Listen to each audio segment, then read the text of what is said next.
Bueno, esta semana tenemos bastante material, por lo menos por el lado macro. Tenemos sobre todo datos de empleo y precios en Estados Unidos y en la eurozona. Y además tenemos confianza del consumidor en Estados Unidos, es decir, el material que tenemos es potente si estuviéramos en una situación normal, pero estamos en una situación que está muy afectada pues, por los tipos de interés, lo rápido que van a ir subiendo tipos los bancos centrales, creo yo,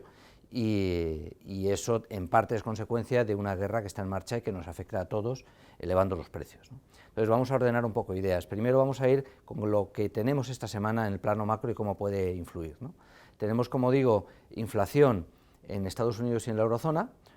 una inflación que se va a mover al alza, se va a poner en ambos casos por encima del 6%, la inflación en términos de deflactor del consumo privado en Estados Unidos pues se va a mover de 6,1 a 6,5, 6,7, depende,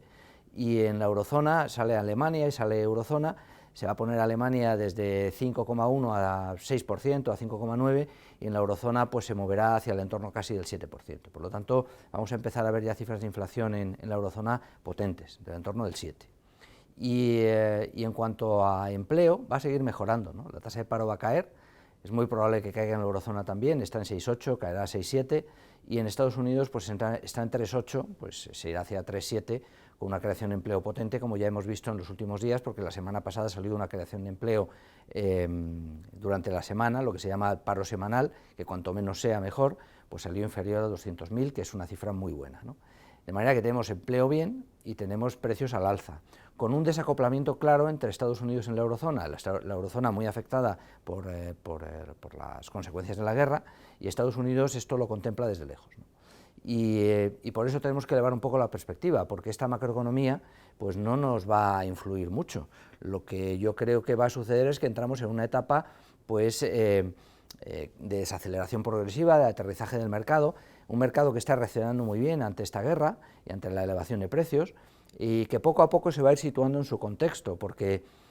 lo que nos está sucediendo es que el cambio de contexto, porque hay un cambio de contexto real, de un ciclo expansivo cómodo a una situación incómoda, porque vamos a tener cada vez más inflación, y esa inflación va a permear en toda la cadena de servicios, de productos, etcétera, y se va a convertir de una inflación de oferta, que era solamente, a una inflación de demanda también, y por lo tanto hay que combatirla, y como hay que combatirla, los bancos centrales van a ir rápido, y tienen que ir rápido y más lejos de lo que pensaban, porque en cuanto empiecen a salir indicadores macro flojos, y va a pasar esto a partir de abril, pues ya no van a tener tanto argumento como para poder actuar en materia de subidas de tipos. Y por eso la Fed va a ir más rápido, por eso el BCE en algún momento tendrá que hacer algo ya este año, probablemente quitando el tipo de depósito que tienen negativo, menos 0,50, y poniéndolo a cero progresivamente, y todo eso va a ir situándonos en un contexto distinto. Y ese contexto distinto, unido a la incertidumbre de la guerra, pues por muy bien que aguante el mercado, nos va a llevar a un punto en el que iremos viendo cómo las bolsas aterrizan suavemente, para probablemente gotear después, porque más inflación con unas capacidades salariales, unos aumentos salariales muy inferiores a la inflación, va a llevar a un empobrecimiento de la retribución real. Por lo tanto, es pérdida retributiva, es pérdida de márgenes, vamos a tener beneficios empresariales cuestionados y vamos a tener menos crecimiento. Los bancos centrales van a dejar, ya lo están haciendo, de comprar activos, y por tanto el flujo de fondos también va a ser inferior. De manera que estamos en un contexto nuevo que va cambiando poco a poco, que al principio el mercado lo aguanta muy bien, pero que después va a ir aplanando para empezar a gotear. Esta semana tenemos mucha macro, pero no va a influir mucho porque son datos que ya esperamos todos que sean en el sentido en que van a venir, y yo creo que esa pérdida de impulso del mercado, de las bolsas sobre todo, se va a ir notando cada vez más claramente, y tenemos que estar preparados para eso, porque probablemente el año 22 va a ser un año muy complicado en Europa, menos complicado en Estados Unidos,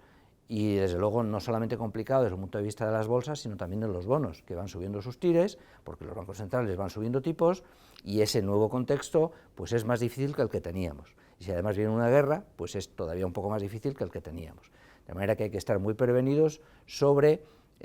algo que yo creo que es muy importante, que entre ¿qué puedo priorizar, la protección o la ambición? Pues yo creo que estamos en un momento en que hay que priorizar la protección todavía. Muchas gracias.